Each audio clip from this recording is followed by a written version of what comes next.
Ya, bismillahirrahmanirrahim. Assalamualaikum warahmatullahi wabarakatuh. Ketemu lagi bersama saya Hairul Anam, guru inspirator, inspirasi kita semua. Jadi kali ini saya akan mencoba untuk memaparkan bagaimana pembelajaran berdiferensiasi itu bisa diterapkan di dalam kelas. Jadi langkah yang pertama yaitu dengan memetakan kebutuhan belajar siswa. Ya, berdiferensiasi itu kita pertama adalah petakan dulu apa sih kebutuhan belajar siswa itu. Jadi kalau diri saya di kelas saya misalkan 28 orang siswa, saya memetakan menjadi 4 kriteria dalam minat belajar anak. Jadi dalam 13 orang siswa minat anak itu dalam melukis. Jadi saya memetakan siswa itu berdasarkan pembuatan angket, jadi mana yang dia paling sukai.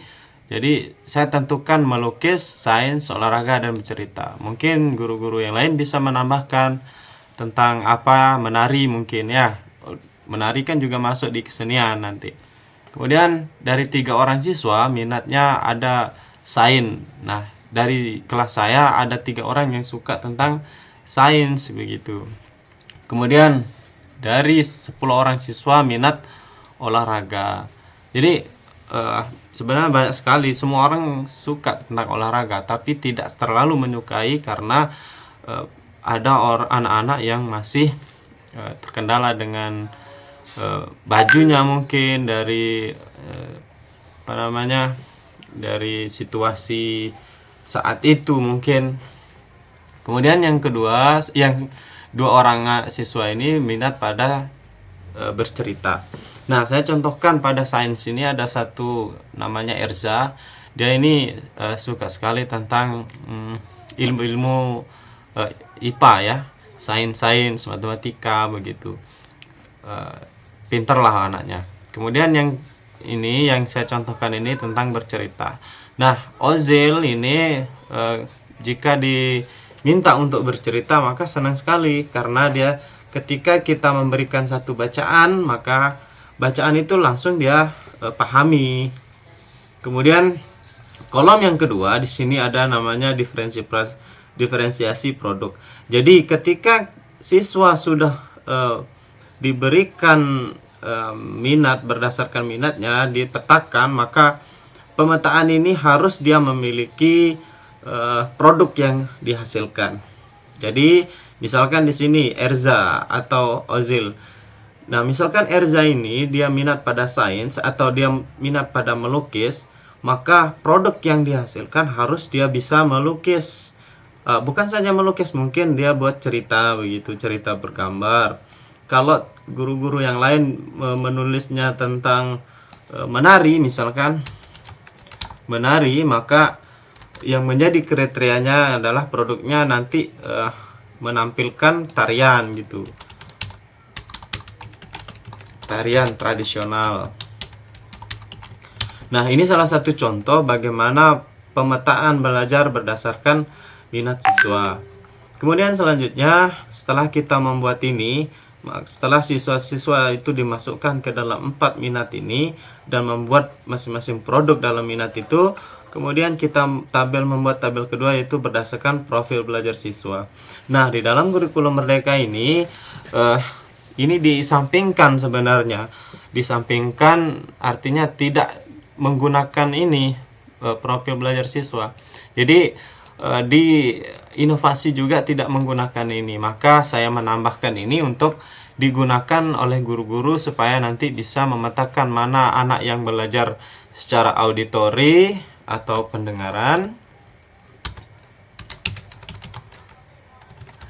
kemudian visual atau gambar atau penglihatan ya, visual atau penglihatan. Kemudian kinestetik yaitu tentang berkaitan tentang tingkah ya, psikomotor lah, keterampilan atau sikap. Nah, jadi keterampilan ini maksudnya anak itu tidak akan bisa memahami suatu pelajaran kalau dia tidak dicontohkan langsung begitu. Ini maksudnya kinestetik. Jadi kalau visual, anak itu tidak bisa memahami suatu pelajaran kalau dia tidak bisa melihat begitu. Kemudian ada anak yang hanya bisa memahami pelajaran dengan cara mendengar saja. Nah, profil belajar siswa yang ini harusnya dibuat oleh guru supaya nanti mana yang belajar dengan menggunakan pendengaran, penglihatan, dan dicontohkan langsung. Maka dari itu guru-guru harus mengkombinasikan ketiganya ini dalam proses pembelajaran. Jadi tabel yang kedua setelah ada profil nama siswa, maka kita membuat produknya, tetap kita membuat produk. Jadi kalau anak yang hanya mendengar, maka nanti akan membuat suatu rekaman gitu, rekaman visual, rekaman. Jadi dia akan merekam dirinya untuk mempresentasikan atau tentang wawancara begitu. Kemudian sama dengan kinestetik. Kemudian kita lanjut melihat RPP-nya ya, modul ajar. Jadi di sini guru-guru harus bisa memahami bagaimana cara membuat modul ajar yang baik. Nah, identitas ini juga harus perlu diberikan ya. Nah, dalam pencapaian pembelajaran di bahasa Indonesia ada beberapa aspek capaian atau elemen yang ada di dalam bahasa Indonesia. Nah, yaitu menyimak, membaca, berbicara, dan menulis. Jadi dalam proses pembelajaran, keempat ini harus ditampilkan dalam proses pembelajaran. Kemudian sumber belajar yang digunakan, saya menggunakan buku Kurikulum Merdeka, gambar-gambar yang berkaitan dengan materi itu. Kemudian yang ketiga, metode pembelajaran, saya menggunakan metode to stay to stray, yaitu dua tinggal dan dua tamu.